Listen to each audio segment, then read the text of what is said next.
जब से संघ भाजपा से प्रश्न करना हमने प्रारंभ किया है तो खोपड़ी से खाली आईटी सेल के जो छछूंदर हैं बीजेपी के, तो हालांकि मैं उनसे प्रेम करता हूं और उनसे ये आग्रह भी करता हूं कि वो पार्टी बंदी और नेताबंदी को छोड़ें और हिंदू हित के बारे में सोचें, यदि वो आज भी सोचने की क्षमता रखते हैं तो, और हिंदू समाज के लिए लड़ना शुरू करें और उसके लिए खड़े हों।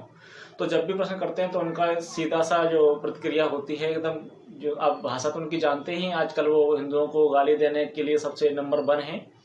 तो वो गालियां देते हुए यही कहते हैं कि आज तुम जो बोल पा रहे हो वो सब संघ और बीजेपी की वजह से बोल पा रहे हो, वरना तुम्हारी तो हिम्मत ही ना होती कि तुम कभी कुछ बोल भी पाते, कोई प्रश्न कर भी पाते। ये बीजेपी और संघ की देन है कि आज आप प्रश्न कर पा रहे हो। तो अपना जो ज्ञान है, जो अपनी बकवास अपने पास तक रखो, वो इस तरह से बात करता है। तो मैं उन सभी खोपड़ी से खाली आईटी सेल वाले लोगों को बता दूं कि हिंदू समाज हमेशा से एक योद्धा समाज है और निरंतर वो संघर्ष और युद्ध करता रहा है और अपनी बात को रखता रहा है। जब से मोहनदास करमचंद गांधी भारत की राजनीति में आया, उसके बाद से हिंदुओं पर उनकी बात रखने पर प्रतिक्रियाएं और प्रहार प्रारंभ हुए और उनकी आवाज को दबाने का एक सिलसिला प्रारंभ हुआ।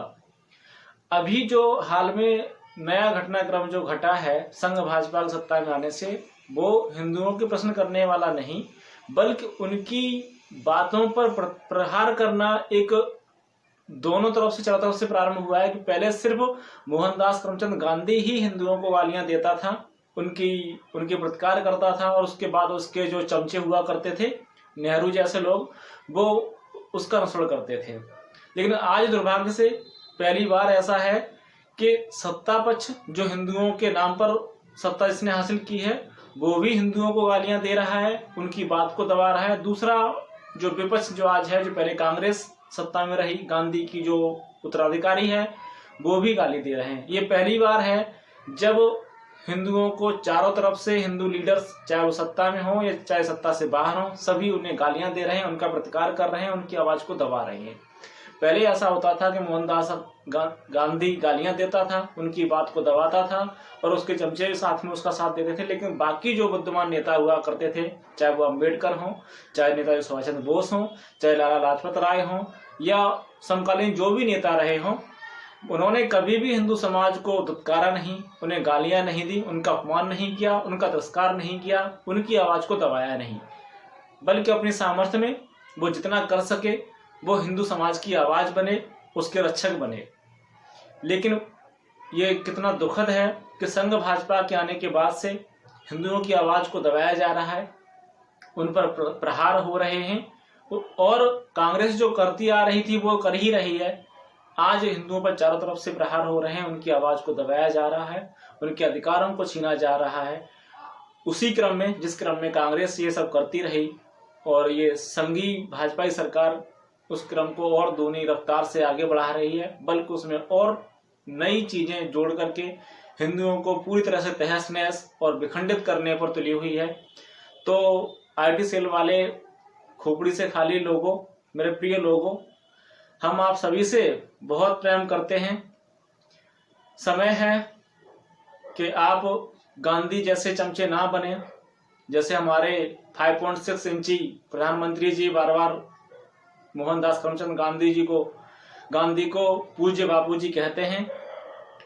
आपको ये ध्यान देना चाहिए, अपनी आंखें खोलो कि जो व्यक्ति या जिसकी आप अब तक निंदा करते रहे और उसकी निंदा के कारण या उसके खत्म करने के पीछे जो आपके पीछे तर्क वगैरह थे कि गांधी हिंदू विरोधी है, कांग्रेस हिंदू विरोधी है, फलाना ढमका, चाहे जो भी कारण रहे हों, आपने गिनाए हों, और आपने एक ऐसी पार्टी को सत्ता में लेकर के आए जिनसे आपको उम्मीद थी कि हिंदुओं के रक्षक बनेंगे, वही लोग जिसको आप गालियां देते हैं, जिसे आप हिंदू विरोधी कहते हैं, वही 5.6 इंची छाती वाला प्रधानमंत्री आपका उसे पूजनीय बापू कहता है और उसकी ही नीतियों को, उसकी ही योजनाओं को आगे बढ़ाता है और उसी के अधूरे सपनों को, अर्थात हिंदू विहीन भारत को वो पूरे करने पर तुला हुआ है।